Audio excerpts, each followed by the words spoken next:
A large group of college students are at a bonfire for the New Year's Eve celebration.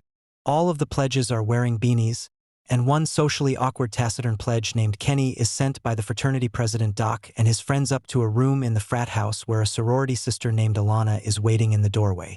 Alana walks inside the bedroom and hides behind the canopy in the dark room. Alana notices Kenny is timid, so she tells him not to be, claiming it's also her first time. Kenny undresses to his underwear, sits in bed, and realizes that he is sitting beside a bloated and rotting corpse. Kenny screams in terror and he stands up on the bed and is caught up in the canopy. Alana seems repulsed as Doc and a group of other students rush in and laugh at Kenny. To them, it was just a funny prank, not knowing the timid Kenny was traumatized by the act. 3 years later, a large group of college kids are exiting a bus at a train station.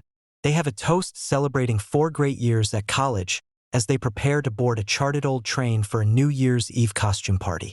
Karn, the lead conductor, has the students board the train while he organizes the route with the dispatcher.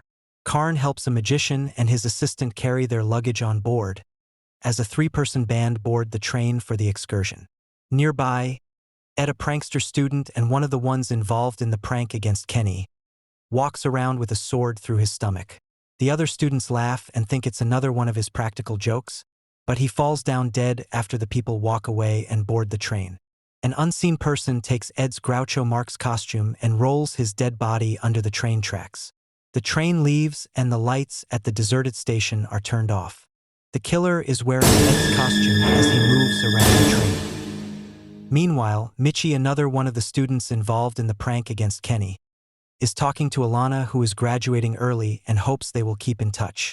In the back of the train, the magician is talking to his blonde assistant about the rowdy college kids and complaining about having to perform his illusions in front of them. In the lounge car, Doc is celebrating with his fellow frat brothers when one of them asks about the now abolished Hog Night, and he mentions that something bad happened. Alana enters and tells them that they put a kid in the hospital who had a nervous breakdown due to Doc's prank 3 years ago. Alana then goes to her boyfriend Mo, also involved in the prank against Kenny, where they retire for some alone time.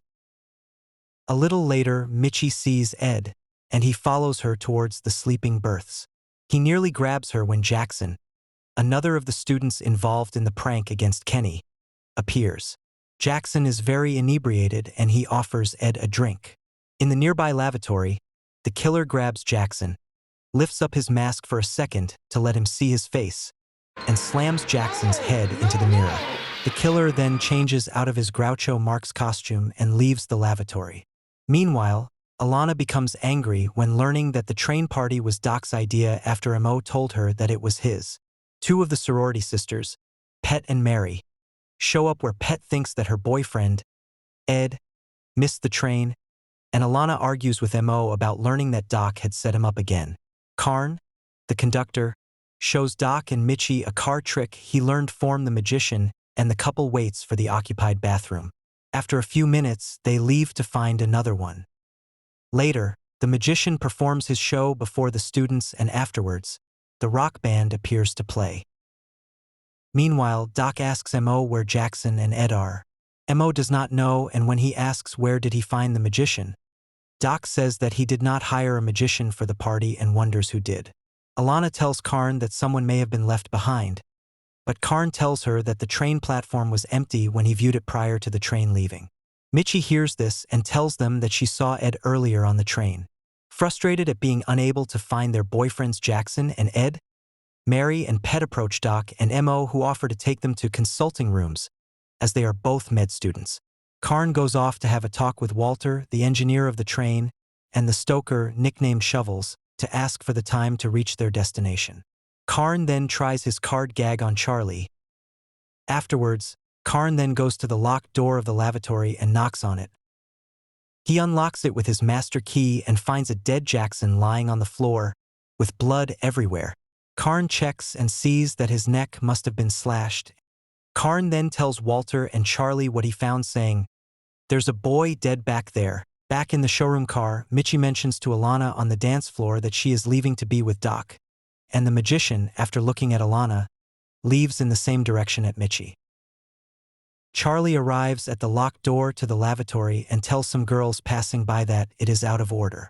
Karn opens the door for him and the blood is gone, and Jackson, wearing his alligator costume, is down on the floor moving. Karn thinks it was a practical joke, and Michi walks by and leads Jackson away. In Doc and Mo's room, Mary points out Kenny's photo in a yearbook. When Mo mentions about Kenny having a nervous breakdown, and Pet motions for Doc to keep quiet, Doc and Mary leave Mo alone with Pet. At the same time, Michi is with the killer still wearing Jackson's alligator costume, unaware of who it really is.